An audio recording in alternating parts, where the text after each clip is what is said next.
सगळ्यात महत्त्वाची बातमी, मंत्रालयामध्ये अजित पवारांच्या बैठकीमध्ये गोंधळ झालेला आहे। सारथी संस्थेबद्दल मंत्रालयात उपमुख्यमंत्री अजित पवारांच्या उपस्थितीमध्ये बैठक पार पडली। मात्र या बैठकीला सुरुवात होताच गोंधळ पाहायला मिळाला।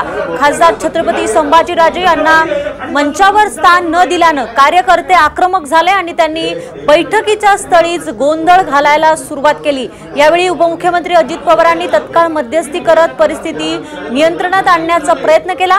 यावेळी स्वतः खासदार छत्रपती संभाजीराजेंनी सामंजस्याची भूमिका घेतली आणि मान सन्मानापेक्षा सारथी महत्त्वाचा असल्याचं कार्यकर्त्यांपुढे पुढे गेलेलं आहे, स्पष्ट केलेलं आहे। दरम्यान उपमुख्यमंत्री अजित पवारांच्या दालनात बंद दाराआड सारथीबद्दल पुन्हा एकदा बैठकीच्या दुसऱ्या टप्प्याला सुरुवात झाली। या बैठकीमध्ये खासदार संभाजीराजे छत्रपतींसह विजय वडेट्टीवार, विनायक मेटे आणि मराठा समाजाचे प्रतिनिधी बैठकीला उपस्थित आहे। आताच्या घडीची सगळ्यात महत्त्वाची बातमी,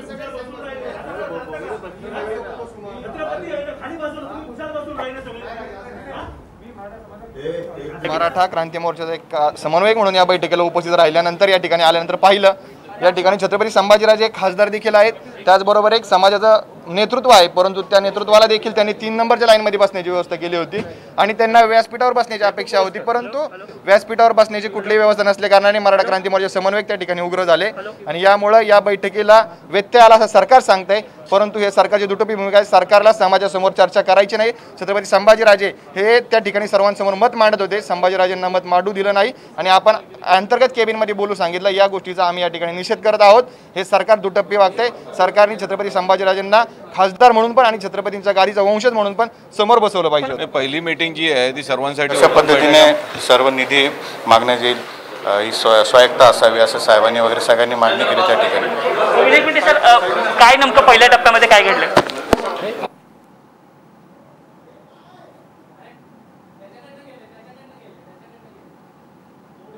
आता असं आहे की आज अजितदादांनी जी बैठक लावलेली होती त्यात सगळे प्रतिनिधी हजर होते।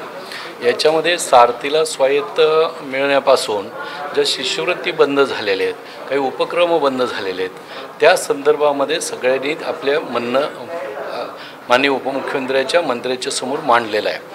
आता त्याच्यातून निश्चितपणाने ठोस उपाययोजना करण्याच्याकरता परत एक छोटे आम्ही 5-6 लोक म्हणजे अजितदादा आहेत, मंत्री महोदय आहेत, संभाजी महाराज आहेत, मी आहेत, विनोद आहेत, असे आम्ही आता बसून त्याच्यातून नक्की काय करणार आहेत आणि कधी करणार आहेत आणि किती टाइम बॉन्डचा कार्यक्रम तो आत्ता लगेच सुरू होतोय, ते सुरू होईल। गोंधळ सुरुवातीलाच पाहायला मिळाला, संभाजीराजेंना या ठिकाणी व्यासपीठावर घेतलं नाही, असं आहे की संभाजीराजांच्या काही हितचिंतकाचं मत होतं किंवा त्यांना वरती स्थान द्यावं, पण संभाजी महाराजांनी स्वतःहून भूमिका घेतली की मंत्री महोदय वरती बसतील, आम्ही खाली बसू, त्यामुळे तो लगेच प्रश्न संपला।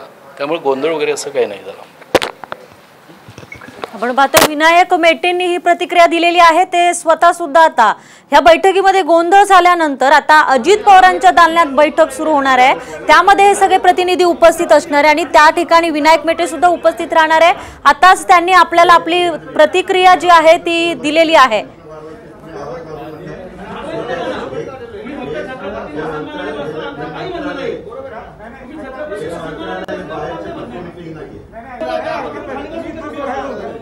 पहिली मीटिंग जी आहे ती सर्वांसाठी ओपन बैठका म्हणून सांगितली होती। शांततेत सर्व व्यवहार चालू होते। बोलणं सर्व पूर्ण झाल्यावरती समोरच्या साईडचं ऐकण्याच्या वेळी ज्यावेळी महाराज उभे राहिले त्यावेळी बैठक रद्द केली गेली। महाराज ज्यावेळी आले त्यावेळी देखील बैठकीमध्ये वेगवेगळ्या पद्धतीने महाराजांना बसण्यासाठी वेगवेगळी स्थानं ठेवली गेली होती, जी इक्वल आधी आम्हाला सांगितलं होतं समान कॉन्फरन्स असेल। नंतर लक्षात आलं की कुठेतरी दुटप्पीपणा केला गेला त्याच्यामध्ये आणि 100% गादीचा अपमान त्यामुळे होतो। त्यामुळे आम्ही पहिल्याच वेळी विरोध केला की अशा पद्धतीच्या बैठकीला आम्ही बसणार नाही, आम्ही इकडनं उठतोय। दरम्यान बैठकीला आता सुरुवात झालेली आहे। अजित पवारांच्या दालनामध्ये ज्या ठिकाणी ज्या गोष्टीवरून गोंधळ झाला होता ती गोष्ट या ठिकाणी आता मिटलेली असल्याचं दिसतंय, कारण अजित पवार आणि छत्रपती संभाजीराजे आता बाजूबाजूला बसलेले आहेत, त्याचबरोबर इतर सदस्य सुद्धा त्याच ठिकाणी बसलेले आहेत। त्यामुळे मंचावर बसायचं की खाली बसायचं हा वाद सध्या मिटलेला दिसतोय आणि अखेर आता बैठकीला सुरुवात झालेली आहे। आधीच सारथीवरून मोठा वाद सुरू झाला होता, त्यानंतर मराठा आरक्षणाची सुनावणी जी आहे ती सर्वोच्च न्यायालयामध्ये होती आणि त्यानंतर आज ही महत्त्वाची बैठक या ठिकाणी बोलवली होती आणि त्यामध्ये सुद्धा पुन्हा एकदा गोंधळ झाला आणि आता अखेर बैठकीला जी आहे ती सुरुवात झालेली आहे। उपमुख्यमंत्री अजित पवार आपल्याला पाहायला मिळत आहेत, संभाजीराजे छत्रपती आहेत, विजय वडेट्टीवार आहेत, तसंच इतर प्रतिनिधी सुद्धा पाहायला मिळत आहेत।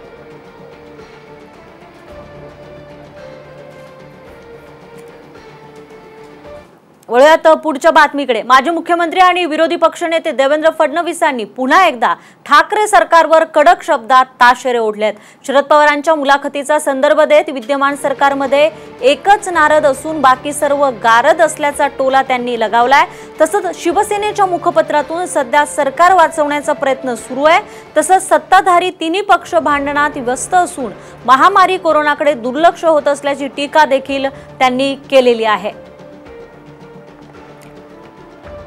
एकीकडे कोरोनावरून आरोप जे आहेत ते विरोधकांनी केलेले आहे आणि त्यानंतर आता शरद पवारांची जी मुलाखत येऊ घातलेली आहे त्यावरून सुद्धा देवेंद्र फडणवीस यांनी ठाकरे सरकारवर टीका केलेली आहे।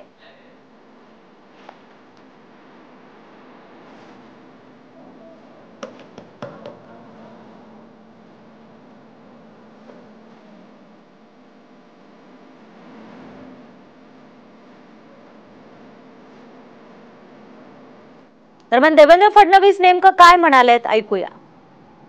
चांगलं आहे, त्यांनी काहीतरी प्रोमो त्याचा असा केला आहे की एक शरद आणि बाकी सगळे गारद। आता कोण कोण गारद आहे हेही बघावं लागेल, बाकी सगळे म्हणजे उद्धवजी पण गारद का असा देखील विचार करावा लागेल। एकाने मेसेज पाठवला आणि त्यात गमतीने त्यांनी असं लिहिलं होतं की दुसरी एक मुलाखत राऊत साहेबांची देखील करा आणि त्याला नाव द्या एक नारद आणि शिवसेना गारद, की हिंदू हृदय सम्राट बाळासाहेब ठाकरे यांचा हा सामना राहिलेला नाही। आता तेव्हा हा सामना तत्वांकरता काम करत होता, हे शिवसेनेचं मुखपत्र होतं। आता त्या तत्वांच्या विरोधात ज्यांची तत्व आहेत अशा काँग्रेस राष्ट्रवादीचे मुखपत्र सामना झाला आहे। त्यामुळे बाळासाहेबांच्या काळात अशा प्रकारचे जे काही तत्वाच्या विरोधातल्या गोष्टी आहेत या सामनाने कधीच केल्या नाहीत आणि म्हणून त्याच्यावर काय प्रतिक्रिया द्यायची। आणि खरं असं आहे की सामना वाचत किती लोक असतील,